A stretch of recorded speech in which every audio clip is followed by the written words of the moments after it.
Hola amigos, que la paz del Señor esté siempre con ustedes. Mi nombre es José Moreno y estamos con un estudio semanal de la palabra del Señor. En esta ocasión toca Números capítulos 33 a Números capítulo 36. Es el final del libro de Números y estoy muy contento que me acompañes en estas clases semanales para aprender mucho más acerca de lo que tiene el Señor para cada uno de nosotros. ¿Te gustan los viajes?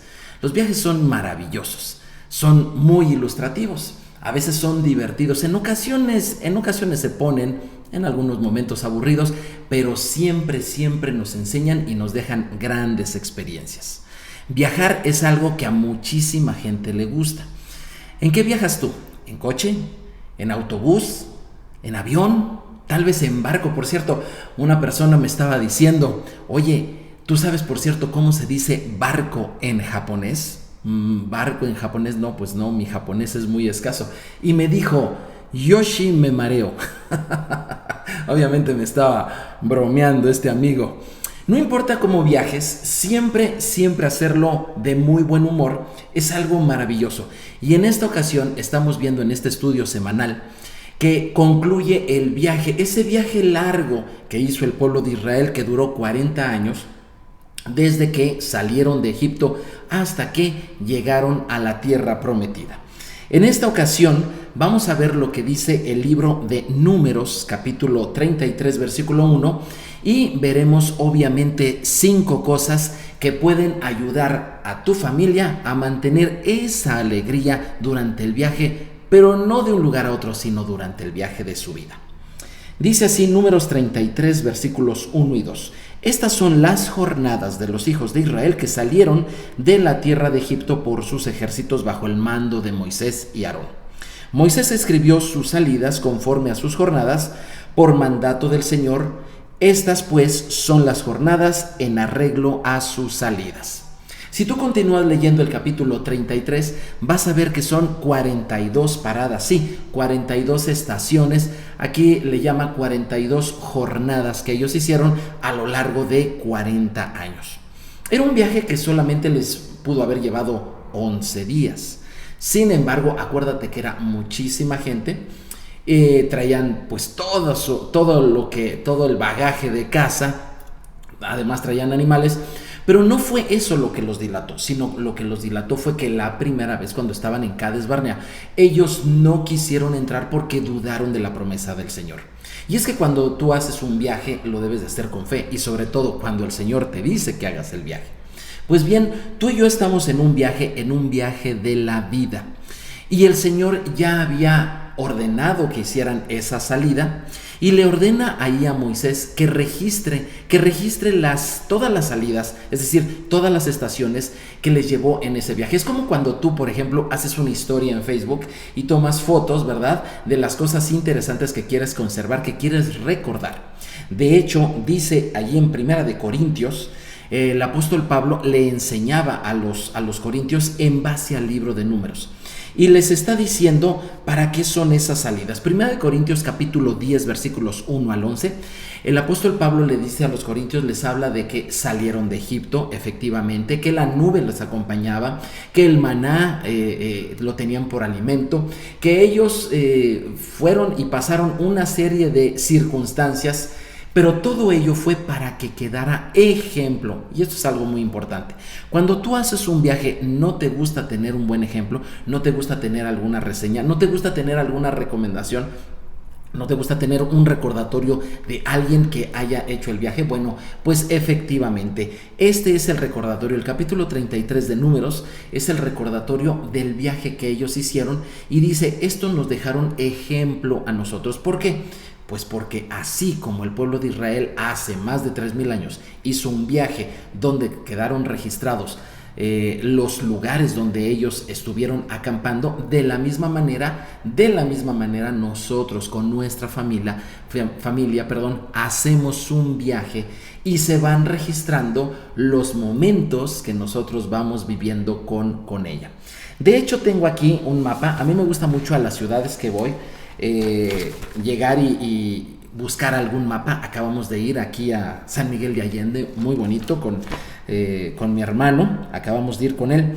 Sin embargo, de entre los mapas que yo encontré hoy, fue este mapa, es un mapa de la ciudad de París. Pudimos estar allá, la familia, en un viaje muy bonito. Me habían dicho que no te va a gustar. Sin embargo, oh sorpresa, fue maravilloso. Los mexicanos somos bien tratados en aquel país. Y gracias a un mapa es que nosotros nos pudimos conducir. Yo sé que ahora tú utilizas tu dispositivo, que utilizas aplicaciones. Sin embargo, como quiera que sea, en papel y que lo conserves y también que sea un recuerdo, o que tú utilices tu dispositivo, el saber la ruta que vas a hacer en un viaje, el saber los puntos que vas a llegar y después de que ya lo has hecho, el recordar todos esos momentos es donde te deja la enseñanza. Pues bien, vamos a utilizar ese viaje maravilloso de los 40 años del pueblo de Israel para encontrar 5 cosas que a nosotros nos sirven para mantener la bendición el día de hoy en nuestra familia. La primera de los aspectos que nosotros podemos ver está en el capítulo 33 y te invito a que lo leas. Yo sé que te vas a encontrar con muchos lugares, ¿verdad? Así como yo ahorita abrí el mapa y pues bueno, quién sabe qué serán todos esos lugares ahí en esa ciudad. Bueno, así vas a leer el capítulo 33 de Números y te vas a encontrar con una serie de lugares como Ramesés, Sucot, Etam, Pihiriot, Mara, en fin, una serie de lugares que a lo mejor no te suenan familiares. Sin embargo, que cada uno de ellos tiene un sentido para nosotros. ¿Por qué hacer esto? ¿Por qué nosotros tenemos que ver precisamente ese mapa? Yo quería mostrarte este primer punto. Este es el primero de los puntos que nosotros vamos a ver. Revisa la ruta de tu vida con frecuencia. Y bueno, aquí al fondo es una ruta del Caribe mexicano, una ruta que también la hemos hecho en varias ocasiones. Mi familia y yo hemos viajado del centro hasta las hermosas playas del Caribe. Y bueno, nosotros tenemos que ir revisando las rutas. ¿Por qué? Porque avanzamos en la vida y nosotros tenemos que saber lo que está ocurriendo. A veces pensamos que nuestra vida como que se estanca o como que simplemente estamos dando de vueltas en las mismas circunstancias. El matrimonio no avanza, tiene los mismos conflictos, los mismos problemas que hace tiempo, o a lo mejor los retos que se están presentando nos están tal vez cansando, tal vez aburriendo. Sin embargo, ¿sabías que sí hay un avance? El Señor está haciendo avanzar tu vida. En cada aniversario, mi esposa y yo, cada aniversario de bodas, nosotros hacemos un recuento de las cosas buenas que nos ha ocurrido en ese año y podemos decir alguna cosa incómoda, alguna cosa mala. Preferimos decir por lo menos 2 cosas buenas y una mala, porque esto nos anima mucho mejor a mejorar. Y tenemos que decir la mala porque también tenemos que ir corrigiendo. Así que yo te invito a que tú verdaderamente encuentres esos puntos importantes que está viviendo tu caminar con tu familia y que puedas valorar y agradecer.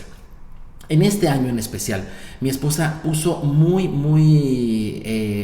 mucho el énfasis en el agradecimiento. Y agradecer es algo que te puede llegar a sonar sencillo, sin embargo, y sí lo es, lo más importante es que es muy poderoso. Las personas agradecidas se vuelven personas sencillas, se vuelven personas humildes, se vuelven personas pacíficas. Las personas agradecidas se vuelven personas sonrientes, agradables, y sabes que todas esas cosas nos ayudan. Es como un frutero muy bonito ahí en el comedor de tu casa donde todo el mundo quiere llegar a probar en algún momento una fruta. Bueno, así son las personas agradecidas. Así que revisa, y si no ha sido muy agradable tu viaje en los últimos meses, en los últimos años en tu familia, revisa la ruta que llevas, porque es importante que vayas viendo las bendiciones que el Señor te da, y también es muy importante que vayas viendo los aspectos que tienes que mejorar.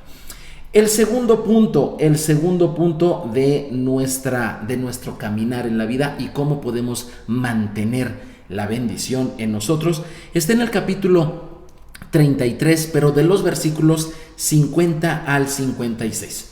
Dios Todopoderoso le dice al pueblo de Israel: ustedes van a entrar a la tierra prometida y una de las cosas primero que tienen que hacer es que tienen que sacar a todos los habitantes de allí. Se le llama los cananeos, ¿sí? Porque pues, es la tierra de Canaán, era la tierra de Canaán. Bueno, tienen que sacar a todos los cananeos. La importancia de hacer esto era retirar todo vestigio de idolatría y también no tener contacto con ese tipo de personas. ¿Por qué? Porque tenían una serie de costumbres que no le eran agradables al Señor. ¿De qué nos habla esto? Este segundo punto nos habla precisamente de ocupa todo lo que Dios te ha dado. Dios te ha dado una familia, Dios te ha dado tal vez un matrimonio, Dios te ha dado bendición. Y tú tienes que ocupar todos esos lugares. No puedes dejarle a los cananeos, ¿sí?, ese lugar donde tú vives. En el hogar nosotros tenemos que buscar que no sea ocupado por costumbres, ideas, hábitos que no le agradan a Dios.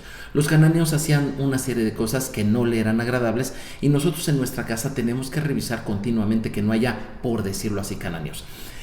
La semana pasada fuimos a ver un par de películas al cine, mi familia y yo, y estuvimos comentando acerca de ellas.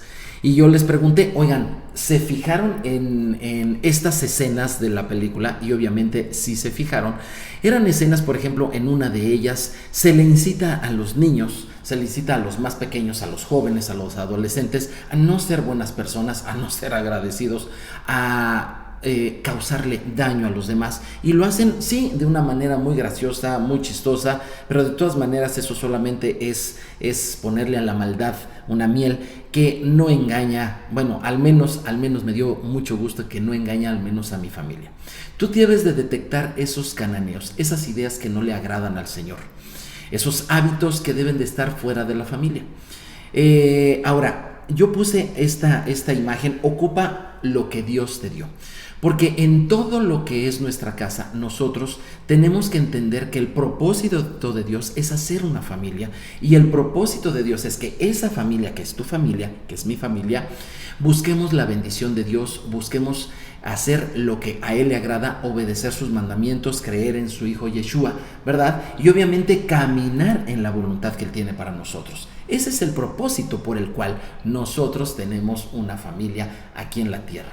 Bueno, pues entonces también nosotros tenemos que buscar que todo lo que el Señor nos da a la familia tenga esa influencia del Dios Todopoderoso.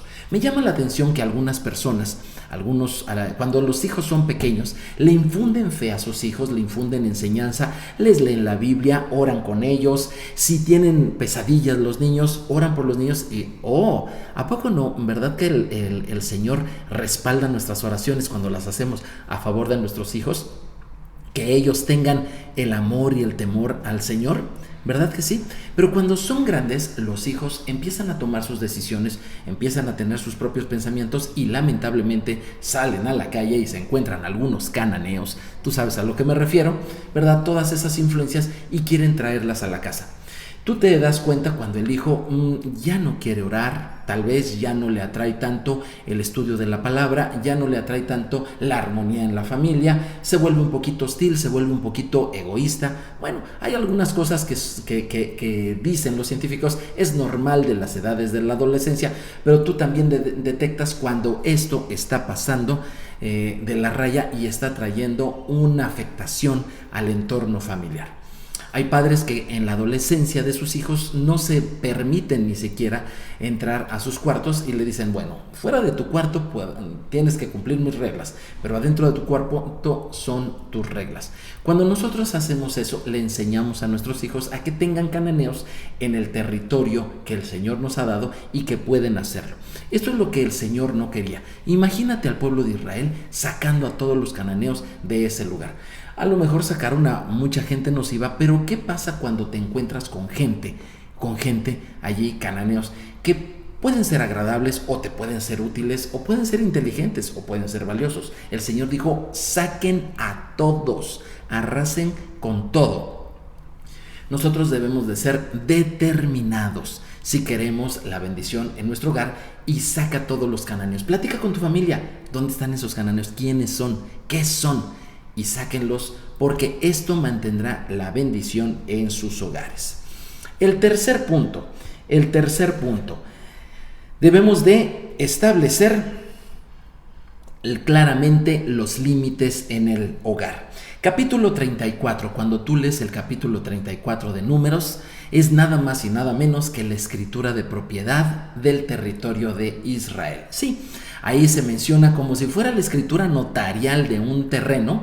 Ahí se menciona cuáles son los límites, los linderos, con quién colinda de un lado. Por ejemplo, de un lado es con el mar, ¿verdad? El mar grande que se le menciona es el famoso mar Mediterráneo, pero también al sur colindaba con el desierto, al norte colindaba con sus vecinos, ¿verdad? Otros territorios, al este, en fin. Ahí está la escritura de propiedad, que por cierto no hay una sola fe en todo el mundo que tenga una escritura de propiedad como es la que tenemos aquellos que creemos en el Dios de Israel. Bendito sea su nombre. Bueno, ¿por qué delimitar ese territorio? ¿Por qué delimitar esa tierra? ¿Por qué ponerle límites?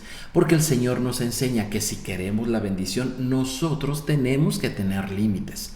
Porque tenemos que tener en claro cuál es nuestra área para vivir, para trabajar, para procrear, para ser de bendición a propios y ser de bendición a extraños. Así es.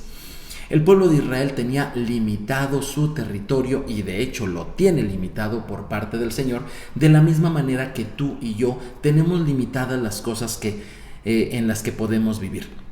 ¿Cuáles son esos límites el día de hoy para nosotros? Son los mandamientos del Señor. ¿Te acuerdas de los 10 mandamientos? Repásalos con tu familia, les va a hacer mucho bien.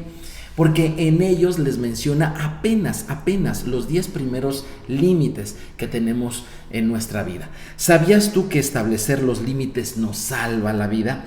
Aquí tengo una imagen que quise poner acerca de los límites. Establece claramente los límites y obviamente uno de los límites más claros que podemos entender son los límites de velocidad. ¿A poco no los límites pueden llegar a salvar nuestra vida? Por supuesto que sí. Y no los límites de velocidad solamente, los límites de los mandamientos del Señor. Establece esos límites en tu casa. Y claro, puedes establecer algunos otros límites con amabilidad, con cariño y siempre en función del bien de tu familia. Por ejemplo, ¿existen en tu casa los límites de a qué horas levantarse? O sea, ¿cuánto dormir? ¿Verdad? ¿A qué horas acostarse? ¿Tus hijos pueden salir a dormir a otros lugares?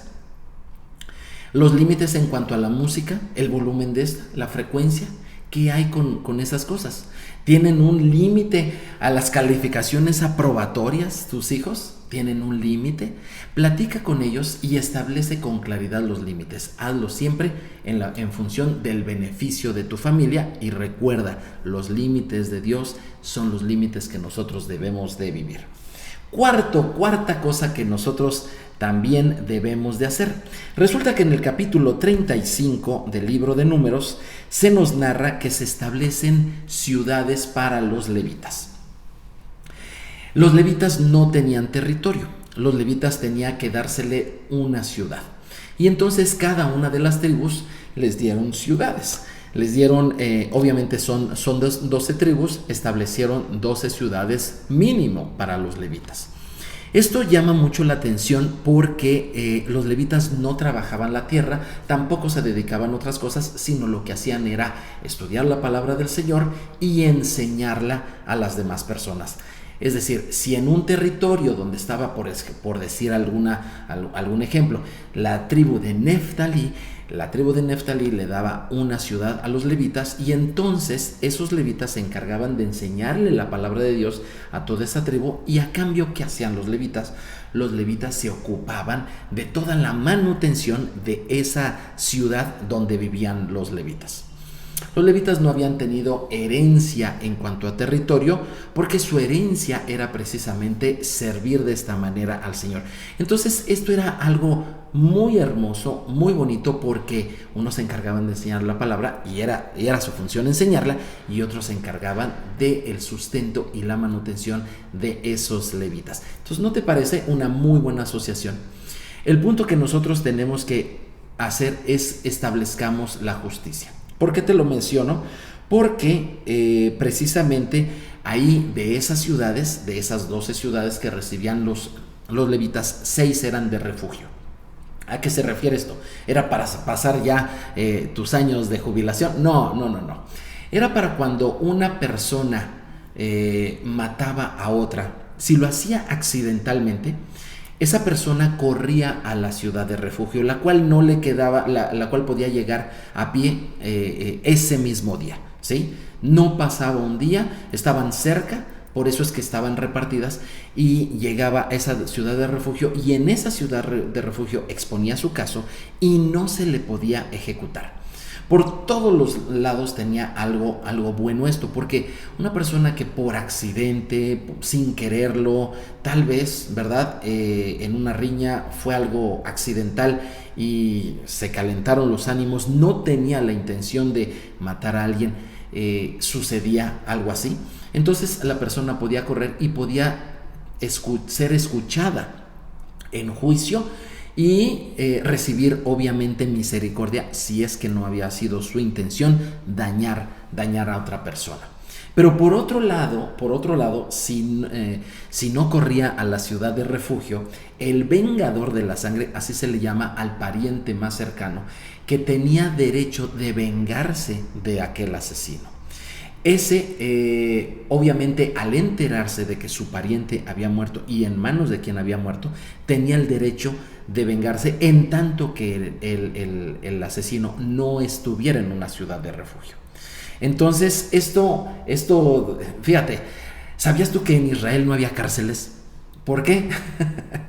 Porque la justicia se establecía con prontitud, pero también había misericordia. Y esto es algo importante que nosotros debemos de establecer en nuestras casas. Sí, efectivamente, practica la justicia, pero también practica la misericordia. ¿Quieres mantener la bendición en tu casa? Es muy importante que las cosas que no están correctas, que no se hacen correctamente, que no se dicen correctamente, las actitudes incorrectas, sean actitudes de las que se hablen.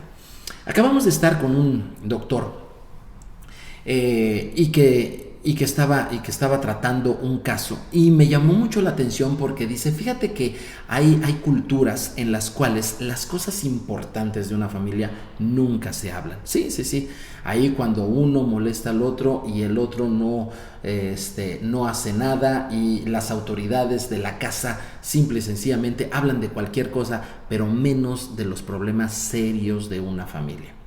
Eso no debe de ser así. Si tú quieres la bendición de Dios para ti y tu familia, tú debes de ser una persona, un buen juez. Papá que me estás oyendo, mamá que me estás oyendo, tú debes de ser un buen juez que delimite y pueda entender no solamente de lo que es correcto y de lo que es incorrecto, sino Dios te dé gracia y misericordia y sabiduría para entender sobre las intenciones de las cosas. Por eso es que estudiamos la palabra del Señor. Acuérdate que Hebreos capítulo 4 dice que la palabra es viva y eficaz, y que puede juzgar entre las cosas, y que discierne los pensamientos y las intenciones de los corazones de las personas. Jesús era excelente, es excelente para todas esas cosas, nuestro bendito Salvador. Él discierne cuál es la verdadera intención de las cosas. Papá, por mucho que quieras a tus hijos, si ellos hicieron algo malo, tienes que ser misericordioso y no dar el castigo inmediato, sino escucharlos, ¿verdad? Deja que lleguen a la ciudad de refugio. Pero si tú observas que tienen una intención de hacer lo malo, entonces tienes que obrar con justicia y rectitud y corregir lo que esté mal. Como dicen por ahí en el rancho, que no te tiemble la mano, que no te tiemble la mano para castigar lo que es incorrecto. ¿Por qué? Porque haciendo estas cosas con un buen balance entre justicia y misericordia, tú vas a mantener la bendición en tu hogar. Quinta cosa que nosotros necesitamos también para mantener la bendición en nuestro hogar y en nuestras casas. Capítulo 36. Se mencionan a las hijas de un hombre de nombre Zelofejad. Estas hijas, por cierto, en la porción anterior, se habían quedado sin territorio y llegaron con Moisés y le dijeron, oye, nuestro padre, que era un hombre justo, ya ha muerto y nosotros no estamos casadas. Ellas eran de la tribu de José. Y le dicen, no tenemos territorio aquí en Israel y quisiéramos territorio. Y entonces, como el territorio solamente se repartía a los varones, Moisés lo consideró y les dijo, sí, muy bien, ustedes aunque no estén casadas, de todas maneras tienen derecho a herencia, les dijo a las mujeres. Así que eso de la equidad, eso de la justicia, es algo que nosotros encontramos en la palabra del Señor y en un buen líder, ¿sí? Que es como Moisés, ¿verdad? Que es inspirado por el Señor, que es dirigido por el Señor. Un buen líder sabe hacer justicia y sabe hacer lo correcto. Y entonces les digo, correcto, ustedes también van a heredar igual que hereda cualquier varón. Pero, y aquí les hace un pero muy grande, dice, pero con una condición. De hecho, el texto en nuestras Biblias al español, la versión Reina Valera 1960, dice, pueden casarse con quien les plazca. Así lo dice, con esa palabra, con quien les plazca, pero que sea de su misma tribu. ¿Por qué lo puso así Moisés? Pues muy sencillo, porque si ellas se casaban, ellas que eran propietarias de terrenos y terrenos grandes, se casaban con un varón de una tribu distinta a la de José, entonces esa herencia pasaría a la otra tribu.